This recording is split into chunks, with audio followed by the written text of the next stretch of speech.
My brothers and sisters, every heart carries something it does not speak about. A quiet worry, a lingering fear, a question that keeps returning when the world goes silent. You smile, you function, you pray, yet inside there is a restlessness you cannot explain. Allah knows that feeling. He knows the weight you carry when you say Alhamdulillah, but your heart is still unsettled. He knows the nights when you place your head on the pillow, yet your mind continues to struggle.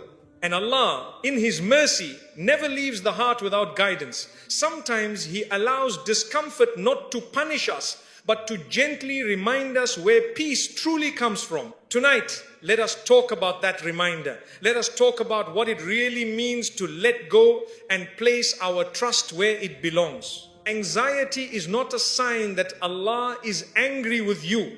This is the first misunderstanding that must be corrected. Many believers quietly assume that if their heart is restless, if fear keeps returning, if peace feels distant, then they must be doing something wrong in the sight of Allah. They begin to blame themselves, their iman, even their du'as. But this assumption is not only incorrect, it is harmful. Anxiety is not a punishment, it is a signal.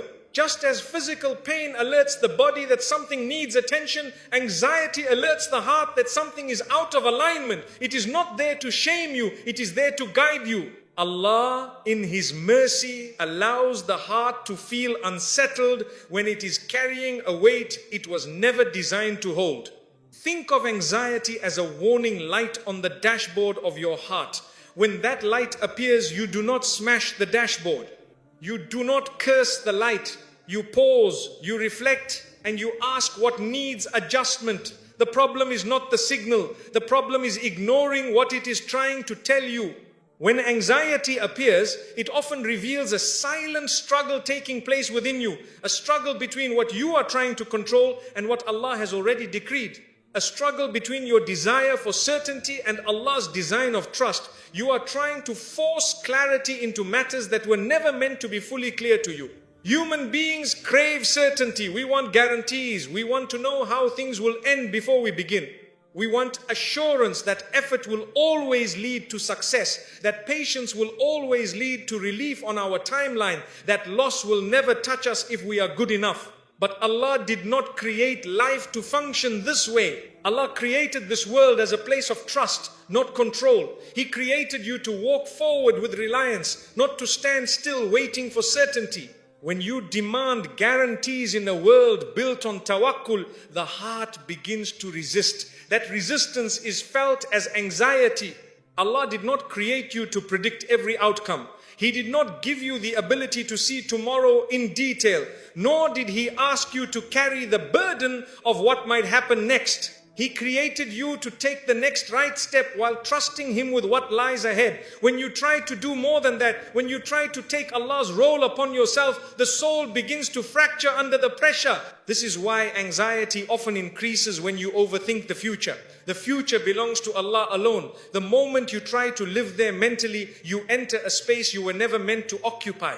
Your heart knows this, even if your mind does not, and so it reacts. The soul rebels not out of weakness, but out of wisdom.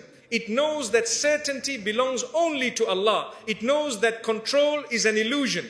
And when you insist on holding what you were never given, the soul protests through restlessness, tension, and fear. This is why the question, why am I anxious, is often the wrong question. It keeps you focused on the symptom instead of the source. A more honest question is, what am I trying to control that Allah never asked me to control? Are you holding on to outcomes so tightly that your peace depends on them? Are you trying to manage how others think, feel, or respond? Are you demanding that life unfold according to your schedule, your expectations, your understanding? These silent demands exhaust the heart. Anxiety thrives where surrender is incomplete. Not because Allah is distant, but because the heart has not fully returned what belongs to Him. You are carrying worries that Allah already promised to carry for you. You are replaying scenarios that Allah has already written. You are fighting battles that Allah never told you to fight alone. This does not mean that feeling anxious makes you weak in faith. Even the best of hearts feel heavy at times. But it does mean that anxiety is an invitation to loosen your grip, an invitation to remember your place and Allah's position. Allah does not ask you to stop caring. He asks you to stop carrying what is not yours. There is a difference. Caring is human. Carrying the weight of the unseen is not. When you understand anxiety as a signal rather than a punishment, your relationship with it changes. You stop fighting yourself. You stop accusing your heart. Instead, you listen, you slow down, you return to Allah with honesty and humility. You begin to say, Ya Allah, I am holding on too tightly. I am afraid because I am trying to see what you have chosen to keep hidden. Help me trust you where I cannot see. And this is where healing begins. Not when the situation changes, but when the heart realigns. Not when certainty appears, but when trust deepens. Not when the future becomes clear, but when Allah becomes enough. That is why anxiety is not your enemy. It is a messenger. And when you understand its message, it no longer needs to shout. One of the greatest misunderstandings about trusting Allah is the belief that tawakkul means switching off effort. Some people quietly assume that if they truly rely on Allah, they should stop trying so hard, stop planning, stop taking steps, and simply wait for things to fall into place. When life does not improve, they become confused and disappointed, thinking they trusted Allah, yet nothing changed. This confusion does not come from Islam. It comes from mixing trust with passivity. True tawakkul has never meant abandoning action. In fact, real reliance on Allah begins after effort, not instead of it. Allah created a world of cause and effect. He commanded action, discipline, and responsibility while asking the heart to remain detached from outcomes. When these two are separated, imbalance appears. Anxiety often grows when a person works but does not trust, or trusts but refuses to work. Both extremes exhaust the soul. Allah wants you to move, but He does not want you to obsess. He wants you to strive, but He does not want you to suffocate under pressure. Tawakkul is the balance between action and surrender. You take the means seriously, but you do not worship them. You plan responsibly, but you do not panic if the plan changes. The problem begins when effort turns into control. Many people say they are anxious because they care deeply, because they are responsible, because they want to do things right. But if we are honest, much of that anxiety comes from attaching our worth to the result. Success becomes proof that we are enough. Failure becomes a verdict on our value. When this happens, effort stops being sincere worship and turns into emotional survival.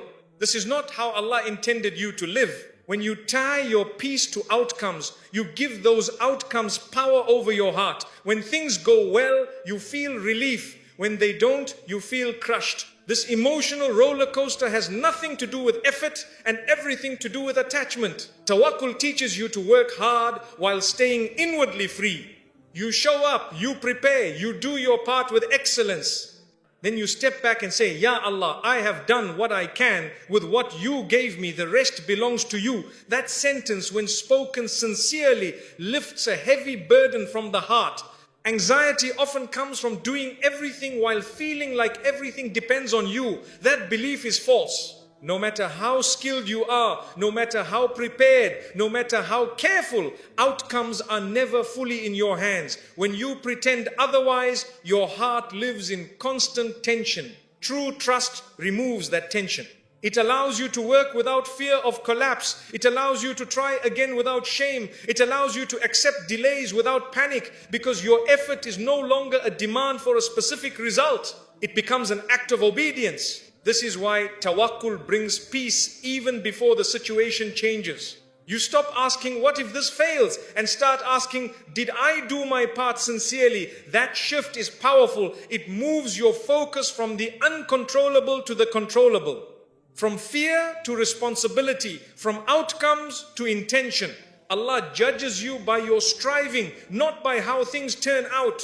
When you forget this, anxiety creeps in quietly. You start replaying scenarios. You second guess decisions. You fear outcomes that have not even arrived. Your mind races because your heart is clinging to results it cannot guarantee. But when you understand tawakkul properly, something settles inside you. You still care, but you are no longer desperate. You still hope, but you are no longer terrified. You still plan, but you are no longer imprisoned by the plan. You accept that sometimes Allah closes doors you worked hard to open, not because your effort was wasted, but because your destination was different. And sometimes Allah delays what you want, not to deny you, but to reshape you. This understanding transforms anxiety into patience. It teaches you that effort is worship, not a bargaining tool. You are not working to force Allah's hand. You are working because He asked you to. The results are His choice, not a measure of your worth. And when you live this way, you stop burning yourself out emotionally. You stop living as if every setback is the end. You stop treating every challenge as proof of failure. Instead, you move forward with steadiness. That steadiness is a gift from Allah. So if anxiety keeps returning despite your effort, ask yourself honestly, am I trusting Allah after doing my part, or am I trying to control what happens next? Because the moment you confuse effort with control, peace disappears. Tawakkul is not doing nothing. It is doing your best and then letting Allah decide the rest. And when that truth settles in the heart, anxiety begins to loosen its grip. One of the heaviest burdens a human being can place on their own heart is the belief that they are responsible for how everything turns out. This belief is subtle. It does not arrive loudly.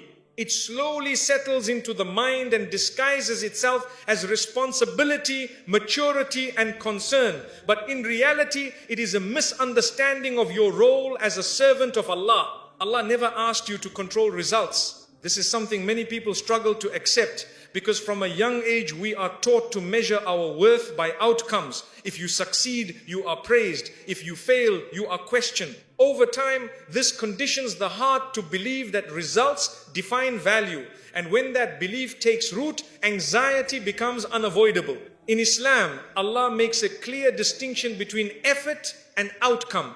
Your responsibility ends where effort ends. Beyond that point, everything belongs to Allah. Yet many people continue carrying the weight of outcomes long after their effort is complete. They replay conversations, they analyze decisions. They punish themselves for things that were never fully in their control. This is not responsibility, this is self-oppression. Allah judges you by your sincerity, not by success. He looks at intention, not perfection. He records effort, not applause. When you forget this, you begin to live as if every outcome is a verdict on your worth, and that belief quietly destroys peace. Think about how often anxiety comes from questions like, what if this doesn't work? Or what if I fail? Or what if I made the wrong choice? These questions assume that you were meant to guarantee success, when in reality you were only meant to act with honesty and trust. The moment you believe results are your responsibility, fear becomes constant.